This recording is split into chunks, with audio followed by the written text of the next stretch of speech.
statements. The case definition is very simplistic. It means at the time of death, it was a COVID positive diagnosis.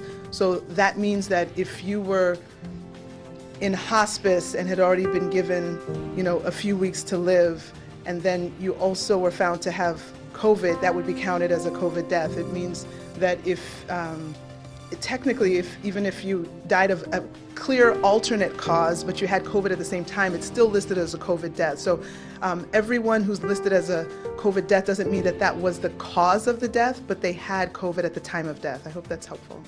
So basically, you can get into a car crash and die. You can have a heart attack and die. You can die of any other condition, but if you had coronavirus in your system at the time of death, they would count your death as a coronavirus death, even if you didn't have any symptoms, even if you didn't even know you had the coronavirus. So any and all deaths now, according to the Illinois Department of Health, are being counted as coronavirus deaths, which this completely skews the data. Now we don't know exactly how many deaths are attributed to coronavirus because the data is skewed, and the mortality rate in turn is skewed as well.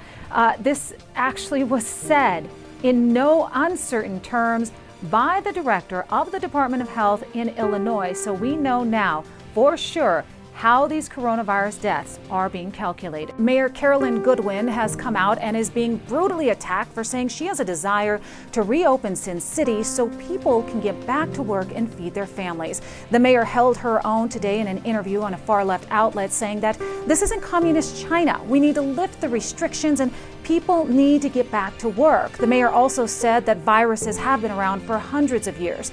This isn't the first virus that we've had, and it certainly won't be the last. It was to get people back to work. We have so many in our hospitality crew. Probably we're 2.5 million people down here in Southern Nevada, and we have so many out of work. I want the hotel rooms open. We have 155,000 hotel rooms. I want our restaurants open. I want our small businesses open. I want our people back in employment. We have so many families that can't even afford to get the groceries for their family because they've been out of work for 6 weeks. Mayor Goodman pointed to the mortality rate in her state, which is at 0.005%, which is about 100 people in South Nevada.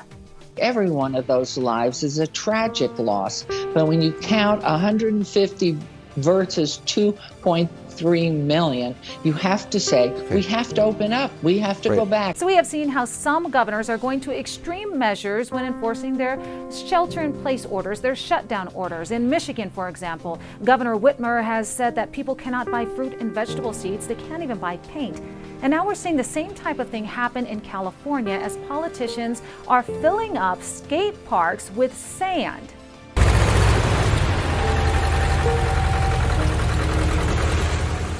However, some very creative kids have traded in their skateboards for dirt bikes so they can still go out and have a little fun outdoors. And today, others are actually scooping the sand out of the skate parks, making it clean, and beginning to skateboard again. So fun stuff there.